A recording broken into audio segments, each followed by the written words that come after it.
Boa tarde. O meu nome é João Pedro Gouveia, sou investigador no Centro em Ambiente e Sustentabilidade da Universidade Nova de Lisboa e hoje vamos aqui falar um pouco sobre pobreza energética em Portugal, em que temos vindo a trabalhar nesta área os últimos 3, 4 anos, em diferentes métricas, métodos de avaliação, as principais causas, identificando também as soluções a nível regional.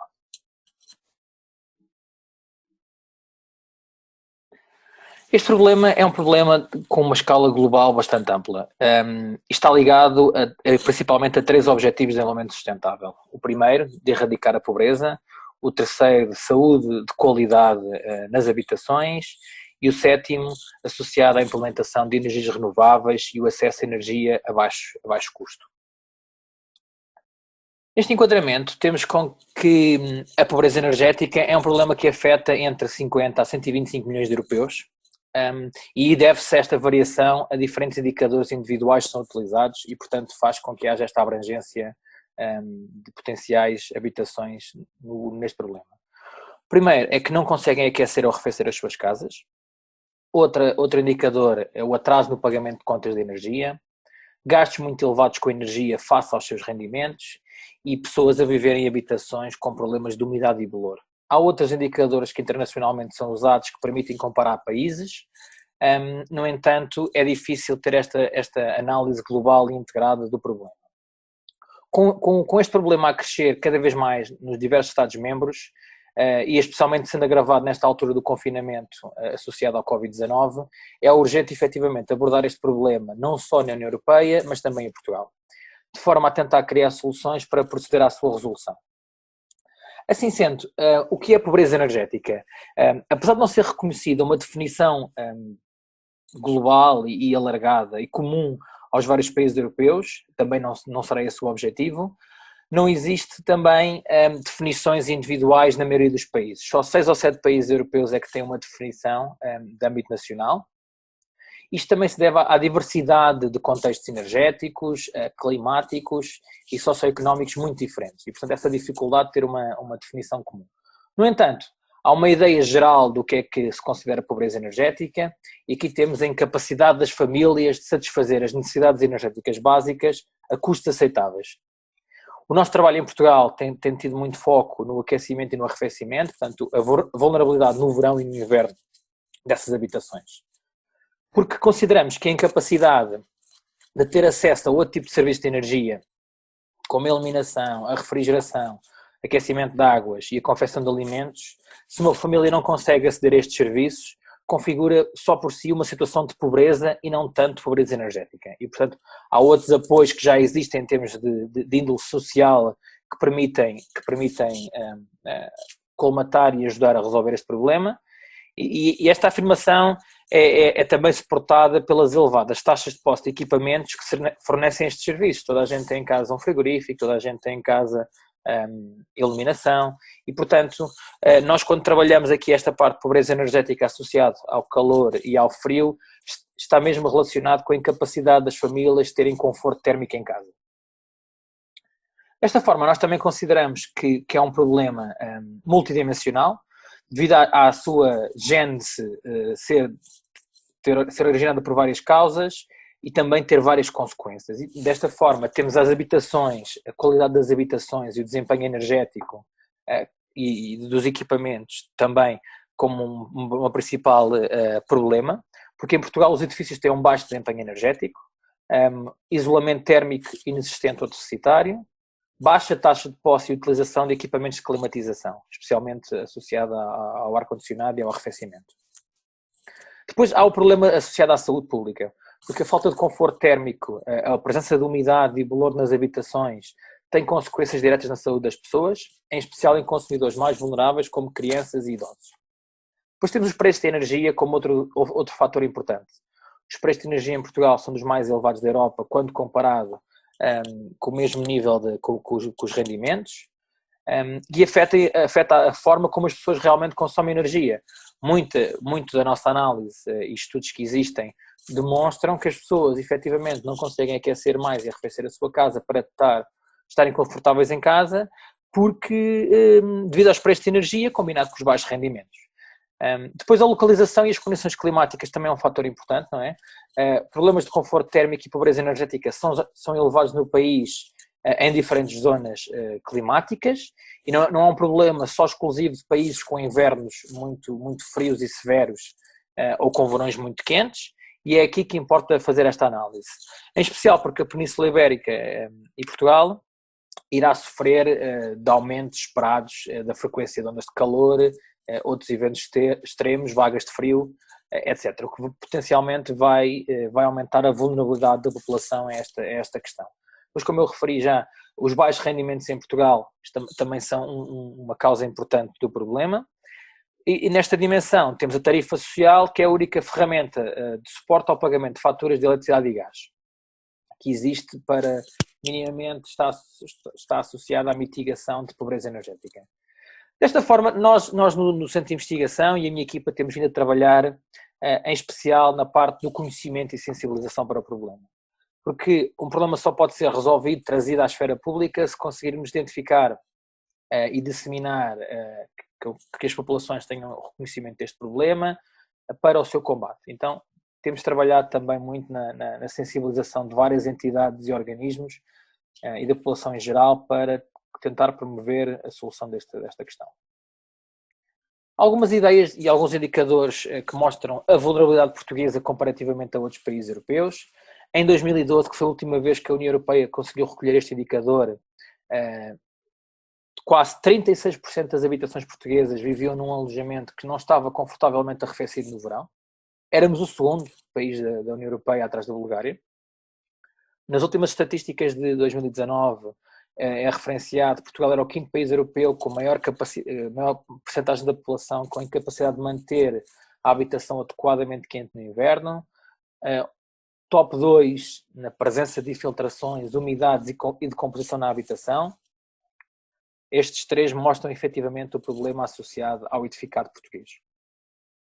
Depois temos uma grande desigualdade em termos de rendimentos. Portugal está acima da média europeia no índice de Gini.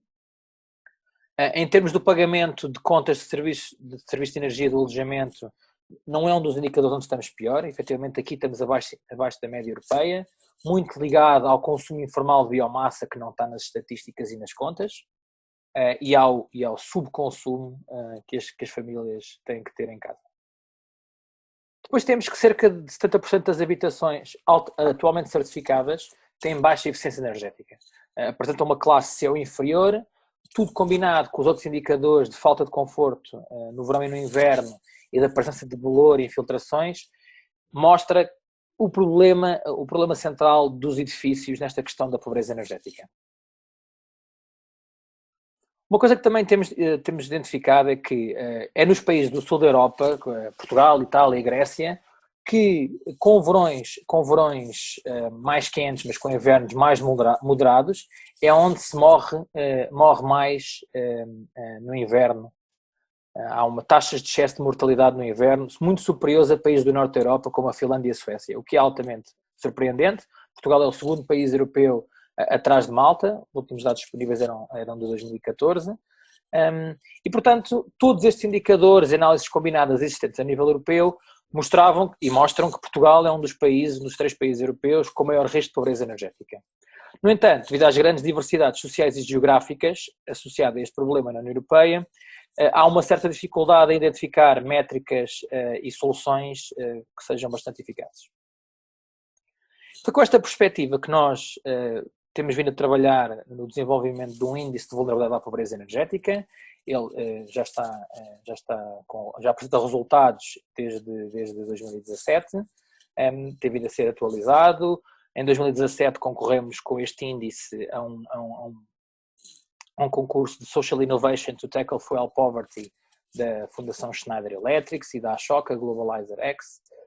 Fomos identificados como uma das entidades com este trabalho com mais impacto social e de inovação social na Europa. E com esta ideia nós tínhamos um objetivo, que era, existe um largo debate, tanto na academia como ao nível da esfera política, nos métodos mais adequados para medir e monitorizar a pobreza energética a diferentes escalas, e desta forma o que nós queríamos era criar um índice de alta resolução espacial que combinava detalhes socioeconómicos da população, características das habitações e o seu desempenho energético. Desta forma, a ideia era classificar e mapear a vulnerabilidade das regiões à escala toda nacional, permitindo identificar e selecionar focos prioritários para a ação local.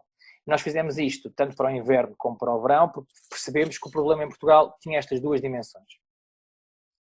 E a nossa ideia aqui era efetivamente perceber onde estão e quem são as famílias que vivem em pobreza energética. Ou seja, em que edifícios é que vivem, quais as suas necessidades de energia no inverno e no verão, qual é o consumo energético real, qual é o seu contexto socioeconómico que promove a problemática. E assim, desenvolvemos esta metodologia de classificação e mapeamento, onde combinamos informação das regiões climáticas, tipologias de edifícios, as características em detalhe dos vários tipos de edifícios portugueses, a parte do consumo de energia, o tipo de uso e a sua localização, os equipamentos de climatização, o tipo de equipamento, a taxa de posse nas diferentes regiões, as suas eficiências médias, e combinamos tudo isto com indicadores socioeconómicos que nos permitem perceber a capacidade de implementação de medidas mitigadoras. E aqui temos nível de escolaridade, ganho médio mensal, tipo de posse da habitação, presença de idosos e crianças. Esta metodologia está numa publicação do ano passado, no Energy Report, que podem ver com mais detalhe. Quais é que são os nossos principais números? São 3.092 freguesias que nós classificamos e mapeamos, Portugal continental e das ilhas.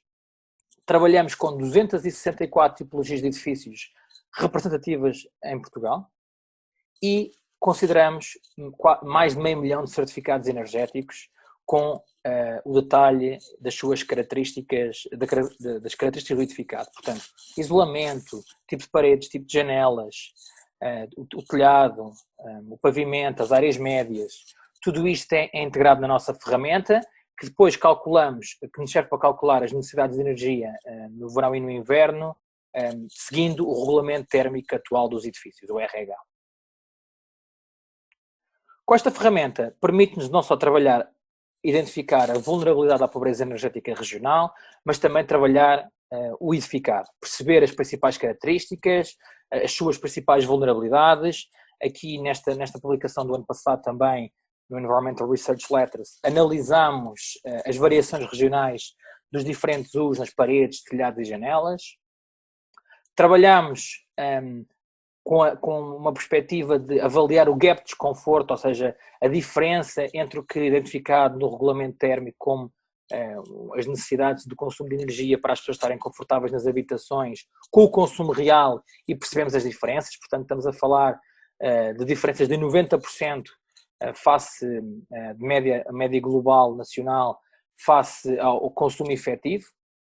E aqui avaliamos nesta publicação vários cenários de utilização de equipamentos, de climatização de mais área da casa e mais tempo. Tudo isto nos permite chegar a resultados combinando a parte da vulnerabilidade do edificado e das necessidades de energia, cruzado com a parte socioeconómica, permite-nos chegar então à vulnerabilidade no país de pobreza energética.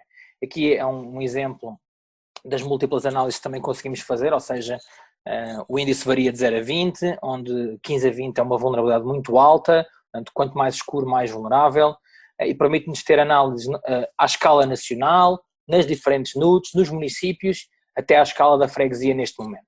Aqui temos um exemplo da vulnerabilidade ao frio, portanto, no inverno, e aqui temos a vulnerabilidade ao calor, ou seja, no verão. O nosso trabalho tem também permitido, e foi sempre um objetivo, e como eu vos falei ao princípio, aqui a ideia era muito, não só trabalhar a parte do edificado e avaliar as vulnerabilidades regionais, mas também fazer uma ligação à sociedade, alertando para o problema, para os principais agentes e stakeholders nacionais, de forma a promover medidas de mitigação e criar soluções efetivas. Desta forma, temos conseguido integrar a nossa análise em várias políticas e planos nacionais e locais. Alguns exemplos são os planos de adaptação intermunicipal da região do Oeste e do Alentejo Central, a nossa metodologia de análise de necessidades de energia no edificado residencial também suportou parte da análise do roteiro da neutralidade carbónica, Mais recentemente, no início do ano, criámos um capítulo de avaliação da vulnerabilidade de Lisboa, das várias freguesias de Lisboa, para a Carta Municipal de Habitação. E neste momento estamos a seguir uma linha identificada na estratégia de longo prazo para a renovação dos edifícios, onde estão efetivamente identificadas métricas, índices combinados e, portanto, esperamos que no futuro o nosso índice possa ser integrado efetivamente na política nacional como uma forma de avaliar e monitorizar o problema. Aqui deixo-vos o exemplo também de um uso do nosso indicador. Foi num projeto que decorreu entre 2017, fim de 2017 e princípio de 2019. O Ligar Energia para Todos foi um PPEC promovido pela ERSE, em que trabalhamos em conjunto com a ADN, com o ICS, com mais algumas instituições, para efetivamente permitir analisar as zonas prioritárias. Portanto, usámos o nosso índice, identificámos zonas representativas em todo o panorama de Portugal continental, onde a seguir foram-se fazer entrevistas às habitações para perceber se o que nós identificávamos no índice como as zonas mais vulneráveis, as freguesias mais vulneráveis, as pessoas depois com a sua experiência também faziam essa ligação e confirmavam o que nós esperávamos encontrar. Como eu vos referi, temos trabalhado em estratégias regionais de adaptação às alterações climáticas. Aqui um exemplo à escala do município no Alentejo Central e à escala da freguesia na região do Oeste, vulnerabilidade no inverno e no verão. Aqui também, nestes estudos, também integramos o potencial impacto de alterações climáticas em diferentes cenários, até o RCP 8,5, e, portanto, para perceber a vulnerabilidade crescente ou decrescente consoante a época do ano para a pobreza energética e vulnerabilidade do edificado nacional. Pois o nosso trabalho tem conseguido também ter um impacto na sociedade direta e nos mídias. Por exemplo, aqui no ano passado aparecia na capa do Público: Portugal desconhece números de pessoas em pobreza energética, e depois aparecia resultados do nosso índice, como podem ver aqui na figura, com uma seleção das zonas mais vulneráveis, complementado também com entrevistas do jornalista. No Diário de Notícias também foram, na altura, a freguesia que era identificada como a número 1 do ranking das 3.092 em Verdelhos, na Covilhã, falar com as pessoas, entrevistar as autoridades locais. Também no semanário regionalista da Beira Baixa, identificado o nosso estudo e o nosso trabalho. E, portanto, temos conseguido também esta dinâmica a diferentes escalas. Aqui estão alguns exemplos que, se quiserem, podem posteriormente ver. Estão aqui as ligações, mas com participações, por exemplo, com a DECO, recentemente a falar sobre o problema, há alguns anos com a SIC Notícias, pronto, estes artigos no Expresso, no Observador, no Edifícios de Energia, na televisão, também várias reportagens em que temos vindo a falar sobre o tema e alertar esta questão junto das populações. Em termos europeus, existem também algumas iniciativas que enquadram o nosso trabalho. Uma é o Observatório Europeu de Pobreza Energética, que inclui vários recursos sobre o tema, indicadores, outros projetos e publicações, boas práticas, políticas internacionais e nacionais. É um bom repositório de informação sobre pobreza energética. Como vos falei também, ano a ano, ou 2 em 2 anos, a Fundação da Schneider Electric promove estes concursos, estes eventos de inovação social no combate à pobreza energética em diferentes zonas europeias, e também fazemos parte de uma rede de investigadores europeus que tem trabalhado desde 2017 na área de pobreza energética, o Engager Energy Poverty Action. Em termos nacionais, temos conseguido vir a promover também trabalho nesta área, como vos referi anteriormente, este PPEC, estes planos de promoção de eficiência energética no consumo de energia elétrica, com este Ligar Energia para Todos, onde identificamos as tais 10 regiões e que complementamos com várias entrevistas. Depois, também temos vindo a trabalhar, aqui neste caso em parceria com a Gesture Change e com a Copérnico, onde traduzimos 120 medidas de eficiência energética para diferentes usos, em que temos vindo a partilhar não só no nosso website, mas também em diferentes eventos que temos vindo a contactar mais com o público. Depois também ajudamos a promover o nosso centro de investigação, uma campanha de sensibilização da Comissão Europeia, gaste menos energia mais em si, que havia um caminhão que percorreu parte de Lisboa e no Porto, onde se recomendava medidas de eficiência energética com alguma ligação também à pobreza energética. Desta forma, queria-vos deixar aqui com algumas mensagens finais, 4 mensagens principais. É que a combinação de edifícios ineficientes, os baixos rendimentos e os preços de energia elevados promovem efetivamente a incapacidade de manutenção do conforto nas habitações e amplificação da vulnerabilidade à pobreza energética no território nacional. Portanto, estes são os 3 pilares, o triângulo base do problema. Claro que há outras situações que agravam o problema, mas é importante referir estes 3, porque é aqui que também devem incidir as principais soluções. No entanto, na minha opinião, a principal questão deve-se com o problema estrutural da eficiência energética, ou a falta dela, no edificado português. E aqui eu diria que não estamos só a falar do residencial, estamos a falar também de serviços, de edifícios do Estado, de edifícios públicos, e portanto é mesmo preciso criar políticas para melhorar efetivamente a eficiência energética, aumentar as taxas de renovação do edificado, para conseguirmos melhorar esta questão.